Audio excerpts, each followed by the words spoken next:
To up here, the brand new kids on the block. Present, allow me also to acknowledge my own Bishop of Bungoma, Bishop Kadima, who looks after me in the village.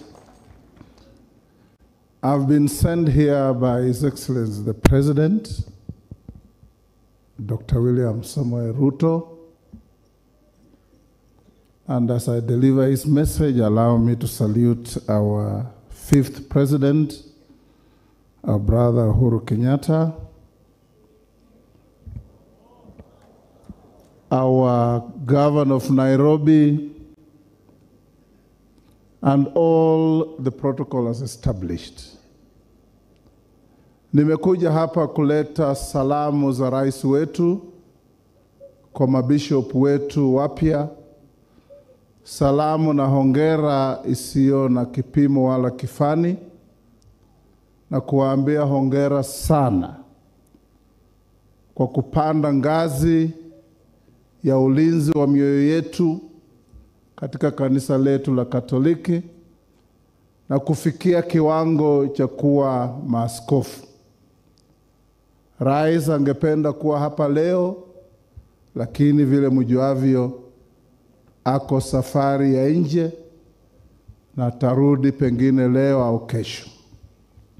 Ameniambia niwaambie maaskofu wetu wapya ya kwamba anashirikiana na nyinyi na familia zenu na kujivunia kwa tuzo ambalo mmepewa na kiongozi wa kanisa letu la Katoliki, Papa Francis. Pia rais anasema ya kwamba anaheshimu kanisa la Katoliki na makanisa yote nchini kwa kazi wanayoifanya kusaidiana na serikali kwa nyanja ya elimu, nyanja ya afya na nyanja zote ambazo zinasaidia kushika nchi yetu isimame sio tu pamoja, lakini Wakenya wapendane, waheshimiane na tujenge nchi yetu kuboresha maisha ya wananchi. Pia rais amesema kwa maaskofu wetu wapya, jukumu sasa mlilo nalo ni kushirikiana na maaskofu wenzenu ili kuhakikisha kwamba makanisa yetu inaendelea kuwa kipimo cha yale mambo mazuri yanayofanyika katika nchi yetu, na msiwe na uogofu wowote kusema yale ambayo mnaona haiendi sawa, kwa sababu nyinyi mkisema ni sauti ya Mungu, na Wakenya wako tayari kutoka uongozi wa juu mpaka chini kuheshimu ushauri wenu, na hata pale mnaotukosoa tunakubali na kurekebisha. Finally, I want in a very special way, as a Catholic myself, to salute you, the 2 bishops, and all the bishops here present, for continuing to be the moral barometer of our country, the moral rectitude of our society. I was recently visited by some clergy from the Catholic Church who told me that we see you sitting in the speaker's seat.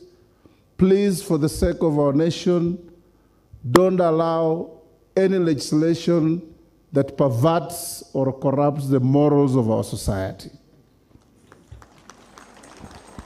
And I gave them my word that I will be the watchdog too, to ensure that the legislation we have must be consistent and be in keeping with the expectations of our society, respecting our culture, our norms, and resist an attempt to pervert those morals through legislations that may be engineered from different quarters of the world that don't appreciate what we stand for.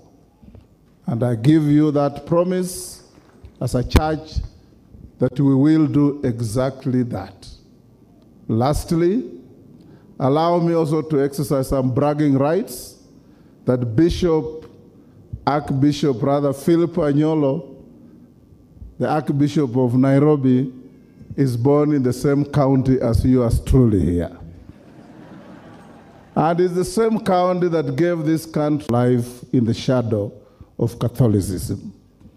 Lastly, a gift, and allow me to invite you, Your Grace, so that I can hand over this gift to you. Pray for our country, pray for our leadership, pray for all Kenyans, so that we have the capacity when we have problems, not to look for who to blame, but to look for solutions to those problems. Thank you.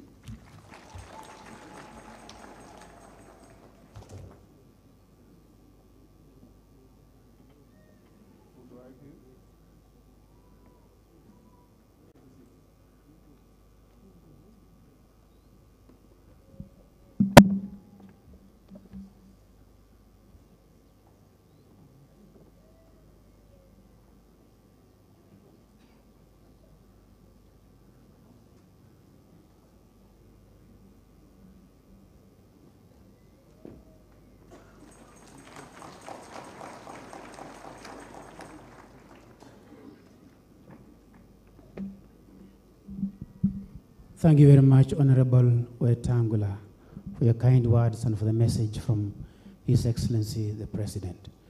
Now, before I invite the chairman of the conference to give his message, I bring you greetings from the land of Erokamano, a land of beautiful people,